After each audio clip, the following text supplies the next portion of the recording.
Shalom à tous, c'est le prophète Patrick Salomon. Et aujourd'hui, par la grâce de Dieu, nous allons encore proclamer et élever celui qui mérite d'être adoré dans le ciel, sur la terre et sous la terre, le Seigneur Jésus-Christ. La Bible dit, dans les cieux, sous la terre, tout genou doit fléchir. Et si nous croyons que c'est la parole de Dieu, nous reconnaissons qu'il n'y a absolument aucune personne qui a le droit de se tenir devant le Seigneur Jésus. Sans fléchir, personne. Tout doit fléchir. Si vous consultez le ciel entier, tout le ciel te dira, nous fléchissons nos genoux devant Dieu. Si tu consultes la terre entière, tu comprendras que toute la terre a été appelée à fléchir devant Christ. Il n'y a pas de doctrine plus grande que celle de Christ. Il n'y a pas de personne plus grande que celle que Christ est. Et il n'y en a pas, il n'y en aura jamais. Si vous consultez sur la terre, il n'y a personne qui possède un nom qui peut faire face au nom de Jésus. Tout doit être soumis à Christ. Eh bien, tout. Nous serons surpris qu'à la fin des temps, quand Dieu reviendra, dans toute gloire, c'est là que nous allons comprendre que tout a été appelé à fléchir à Christ. Si aujourd'hui, il y a encore des gens qui persistent, des gens qui croient qu'ils ont des doctrines plus grandes que celles de Christ, des gens qui croient qu'ils ont des expériences spirituelles plus grandes que celles de Christ, à la fin, on va découvrir que tout doit fléchir. Il n'y a aucun nom, aucun démon qu'on connaît sur cette terre, peu importe dans les eaux, peu importe dans les airs, qu'on peut nommer, qui ne peut pas fléchir devant le Christ. J'étais en méditation dernièrement et le Seigneur m'a fait quelque chose du bien. Je me suis toujours rappelé que Christ n'a jamais rencontré une confrontation avec un démon. Jamais. Il n'y a nulle part dans la Bible où un démon a résisté à Christ. Ça n'existe pas. Même la légion qui était dans le fou des Gadara a demandé la permission d'aller dans les pourceaux. Ils ont une révérence pour Christ. Laissez-moi de vous dire une chose que vous ne connaissez pas sur les démons. Les démons ont de la révérence pour Christ. Ils ont de l'obéissance. Quand Dieu a créé l'esprit, il les avait créés selon son modèle. Même quand ces esprits se sont rebellés, ils sont restés obéissants. Pourquoi même le diable, vous dites le diable combat Dieu. Le diable c'est un serviteur. Vous allez me dire, prophète, est-ce que tu es sûr de ce que tu dis? Je peux vous le prouver noir sur blanc qu'il travaille pour les desseins de Dieu. Tout ce qu'il fait. Quand vous allez lire le livre d'Apocalypse, il y a une église à qui Jésus parle. Il dit, je vais vous livrer entre les mains du diable et vous serez en tribulation pendant 10 jours. Les 10 jours d'épreuve, c'est déterminé par Christ. La question c'est, pourquoi le diable se rend-il capable de pouvoir amener la tribulation à cette église, mais pour un temps déterminé? Alors, qui lui a donné cette permission? Lui-même est inconscient qu'il est inconscient. Lui-même est ignorant qu'il est ignorant. À tel point que dans son ignorance, Dieu l'amène calmement dans ses desseins.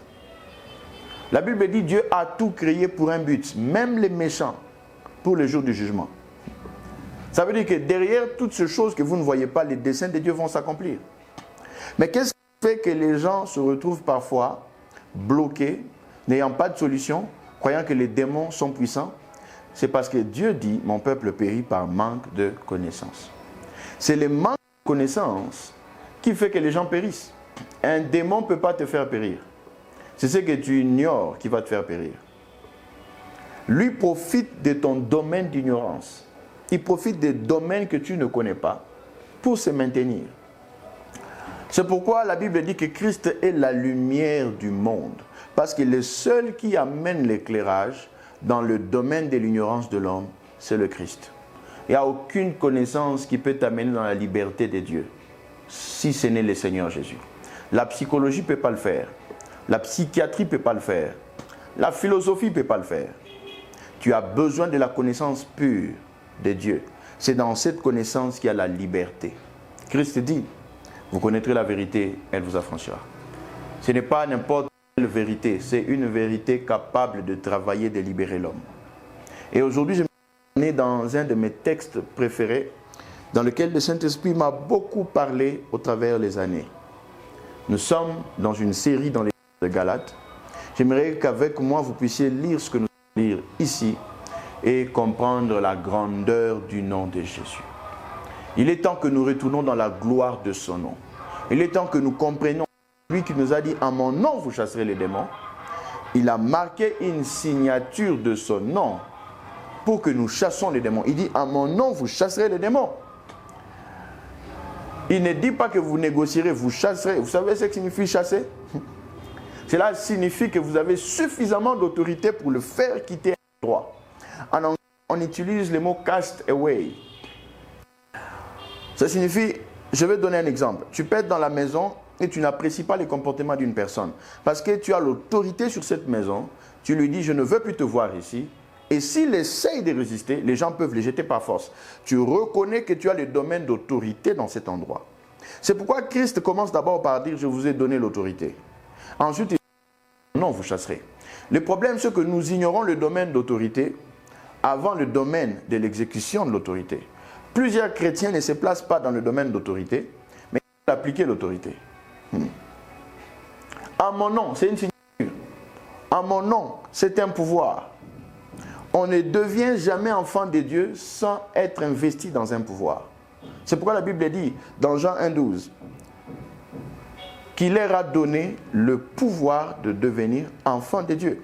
L'entrée dans l'identité d'enfant de Dieu, c'est l'entrée dans un pouvoir. C'est l'entrée dans un gouvernement. Alléluia. Si on connaissait Jésus, on arrêterait de pleurer comme on le fait. J'ai pris que tu te réveilles de là où tu es, que tu arrêtes de pleurer sur ce combat spirituel que tu as mené depuis des années. Mais maintenant que tu exerces l'autorité totale de Christ sur ton parcours, que tu saches qu'il y a un Dieu au-dessus de tout ce que nous pouvons faire. J'aimerais vous donner ce verset. Nous allons lire le premier verset. Nous allons nous arrêter dans cette séquence. Parce que je sens qu'aujourd'hui, les gens sont en train de souffrir entre les mains de l'ennemi parce qu'ils sont ignorants de choses que Dieu leur a données. Nous sommes dans Galates chapitre 3, d'abord verset 1. Je vais toujours traduire à partir de King James. C'est parce que il y a de termes précis là-bas qui sont beaucoup plus proches de l'original, dans lesquels j'aimerais vous apporter plus d'éclaircissement. Voilà, l'apôtre Paul dit, il dit en anglais foolish Galatians, il parle de Galates, les Galates qui sont insensés. Il les appelle des insensés. C'est la première fois que je vois Paul qui enseigne des enfants de Dieu, des gens qui ont cru, mais il les appelle des insensés. Alors, ça c'est Paul qui parle, ce n'est pas les prophètes Salomon qui parlent, parce que avant que vous soyez vexés pour dire « est-ce qu'il nous a traités d'insensés ?» j'aimerais que vous regardiez Paul. C'est ce que Paul dit, et c'est son message qui a été donné par l'Esprit. Il dit « Qui vous a ensorcelé ?» C'est la première fois que je vois Paul dire qu'il y a une église ensorcelée. Je me suis posé une question, la sorcellerie dans l'église existe? Et ce verset, c'est l'un des versets clés qui m'a toujours fait comprendre comment on trouve la sorcellerie dans l'église. Que vos yeux s'ouvrent quand vous écoutez ce message. La sorcellerie peut entrer dans l'église. Mais je vais vous montrer comment il entre. Paul dit, vous êtes devenus insensés. C'est parce que vous êtes devenus insensés qu'il y a la sorcellerie. Mais cette sorcellerie tire sa source de quelque chose. C'est la suite qu'il donne qui va ouvrir les yeux. Qu'est-ce que Paul dit? Il dit, vous ne voulez plus obéir à la vérité. C'est devant vous que Jésus-Christ a été exposé comme étant crucifié. Maintenant, ce qui est choquant dans ce verset, Paul dit, je vous ai présenté Jésus, je vous ai présenté ce qu'il a fait au travers de la croix. Je vous ai présenté son œuvre. Mais vous ne voulez plus obéir à la vérité. Vous savez, la plupart des gens parlent de l'obéissance à la vérité. Mais la plupart des gens ne savent pas que obéissance à la vérité signifie la contemplation du mystère de Christ. Vous ne pouvez pas dire que vous êtes dans l'obéissance à la vérité de Dieu si ce n'est pas Christ qui est exposé. Vous pouvez prêcher tout ce que vous voulez. Vous pouvez dire que vous êtes obéissant à Dieu comme vous voulez. Mais la seule obéissance dans cette nouvelle alliance, c'est celle qui vous montre la perfection de l'œuvre de Christ. Et Paul dit, parce que vous ne voulez plus obéir à cette image de Christ qui vous a été donnée, vous avez donné accès à la sorcellerie. La sorcellerie trouve place là où l'image de Christ est absente. C'est pourquoi, remarquez, la plupart des églises où on chasse des démons tous les jours, on fait sortir des sorciers tous les jours, vérifiez les messages. Le message de Christ n'est pas dépeint. Le diable trouve refuge là où Christ est absent. Parce qu'il représente les ténèbres, Christ représente la lumière. La plus grande préoccupation, vous allez me dire, prophète, moi je suis combattu par la sorcellerie. Quelle serait la réponse? La réponse, c'est ce que Paul dit. Il faut qu'on t'expose au mystère de Christ. On peut chasser les démons tels qu'on veut. On peut imposer l'autorité de Dieu telle qu'on veut. Mais le salut, ce n'est pas l'acte de la puissance. D'abord, le salut, c'est un acte de la révélation du message. Parce que Dieu s'appuie sur son message pour pouvoir convertir et travailler l'identité d'un homme. Pour ceux-là qui croient que Dieu n'a jamais de message, comme j'aime toujours le dire, pourquoi Jésus enseignait autant? Lisez la Bible. Combien de miracles vous allez voir dans la Bible et combien d'enseignements? Vous allez voir que lui-même le Christ, quand vous notez le nombre de miracles et le nombre de messages, vous allez voir qu'il y a plein de messages qu'il voulait transmettre. Parce qu'il veut vous informer sur quelque chose. Cette information, c'est cette révélation-là qui amène cette transformation. Si ce n'est que les miracles qui transformaient, mes frères et sœurs, Israël a vu des miracles dans le désert, plus que toi et moi. As-tu déjà vu le pain descendre du ciel? Et on a vu ça. Pourquoi ils n'ont pas été transformés? Vérifiez, ils ne sont jamais entrés dans Canaan, tout simplement parce qu'ils n'ont jamais cru au message. Vous allez voir ce que l'apôtre Paul dit dans les livres d'Hébreux. Il dit, la parole qui leur a été annoncée n'a pas trouvé la foi en eux. J'aimerais vous amener là-bas. Nous sommes dans une étude avec le Saint-Esprit. Je crois que les enfants de Dieu sont bénis partout là où ils sont. Et si aujourd'hui nous ne revenons pas à ce que Dieu nous dit, peut-être c'est un avertissement pour beaucoup qui jusque-là refusent de croire à l'évangile de Jésus. Vous pouvez être pasteur, vous pouvez être docteur. Ce message vous a été transmis par le Saint-Esprit. Dieu ne respecte aucun titre d'homme, aucun. Le seul respect qu'il a, c'est pour la gloire de Christ. J'aimerais vous donner ce verset. C'est Hébreux, et je crois que c'est le chapitre 4.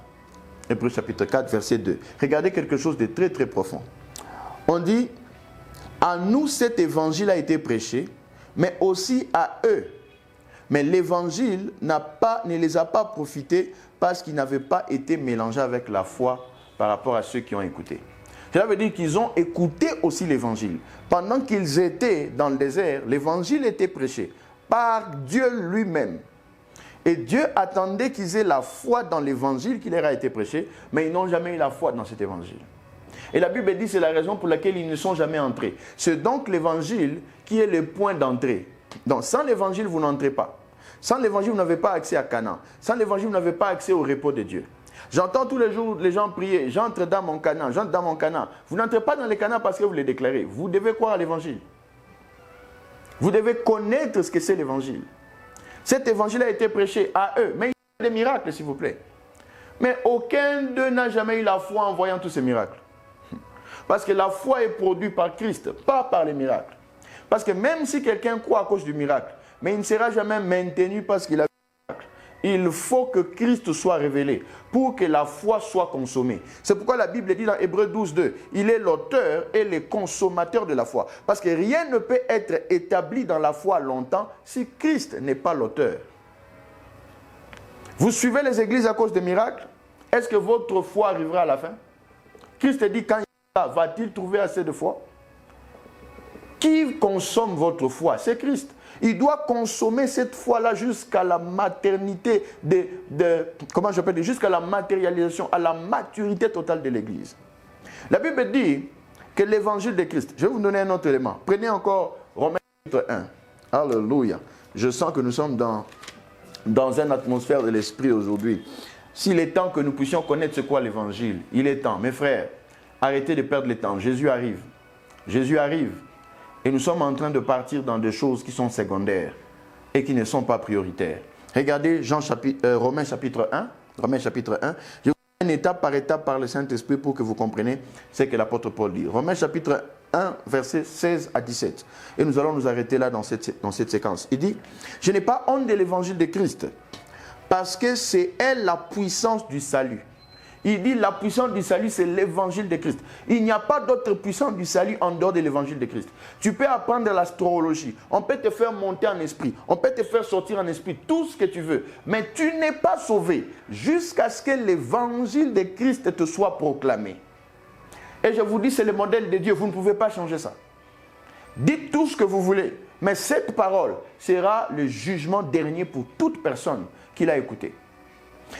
L'évangile qui est la puissance du salut. Pas entrer dans le salut sans cet évangile. Jamais. Jamais. Il y a plein de gens qui se croient être sauvés. La question, avez-vous entendu l'évangile d'abord? Que Dieu nous ouvre les yeux pendant que nous écoutons ce message. Regardez la suite.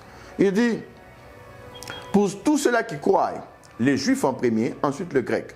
Verset 17, quand il dit les juifs, le grec, cela ne signifie pas qu'il n'y a que le juif et le grec. Et le grec ici représente les nations. Parce qu'ils étaient allés vers les nations, ils avaient commencé avec le grec. Et l'évangile, c'est pour les nations.